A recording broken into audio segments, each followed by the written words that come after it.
दोस्तों, AI impact summit यहां दिल्ली में ही चल रहा है, कुछ दूर यहां से। एआई इंपैक्ट पूरे विश्व में इस समिट का क्या हुआ वो आप सबके सामने है। शर्म के मारे सर सबका झुक चुका है।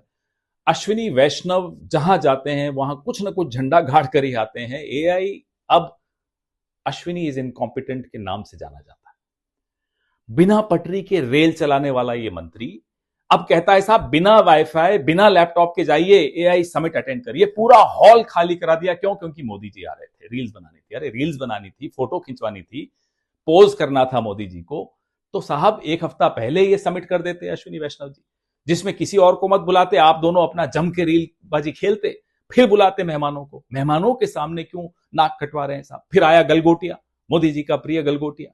नेहरू जी के वक्त आईआईटी, बड़े बड़े इंस्टीट्यूट्स, और यहां क्या है? गलगोटिया। अब गलगोटिया ने क्या किया साहब? मेड इन चाइना का एक प्रोडक्ट लाए, ड्रोन लाए और एक रोबोडॉग लाकर रख दिया। कहा साहब ये देखिए भारत कितना आगे बढ़ चुका है।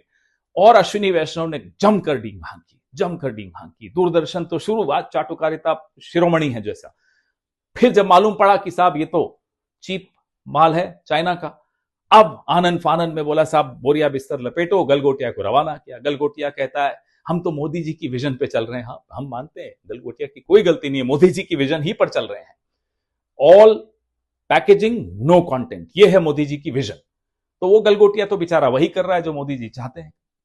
लेकिन जो एआई समिट, जो एआई इंपैक्ट समिट एक फ्यूचर इनोवेशंस के लिए डिस्कशन होना था, एक्सचेंज ऑफ आइडियाज होना था, उसको एक चीप चाइना बाजार बनाने का जो काम किया अश्विनी वैष्णव ने, उसमें देश उन्हें माफ नहीं करेगा। देश की जेन जी उनको माफ नहीं करेगी। क्यों नाक कटवा रहे हो साहब?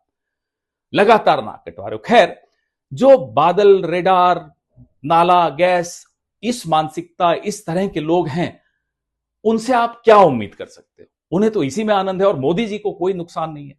अब एआई अगर अश्विनी इनकॉम्पिटेंट है या एआई हरदीप का आर्टिफिशियल इनोसेंस है, आर्टिफिशियल इनोसेंस हो या कुछ हो, लेकिन मोदी जी के लिए हर चीज इवेंट है।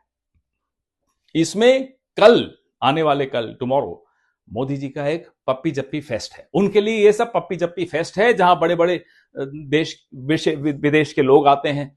सुंदर पिचाई, ये वो सबके साथ ही करेंगे, हाथ मिलाएंगे, गले मिलाएंगे, जबरदस्ती गले पड़ेंगे, वो सब करेंगे। उनके लिए सफल आयोजन वही होता है जहां वो गले पड़ सके या गले मिल सके।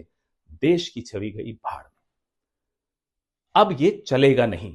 लोग हैरान हैं कि जिस व्यक्ति को अडवाणी जी एक सफल इवेंट मैनेजर कहते थे, वो इवेंट तक सफलतापूर्वक नहीं करा सकता। शर्म आती है देखकर। जय हिंद।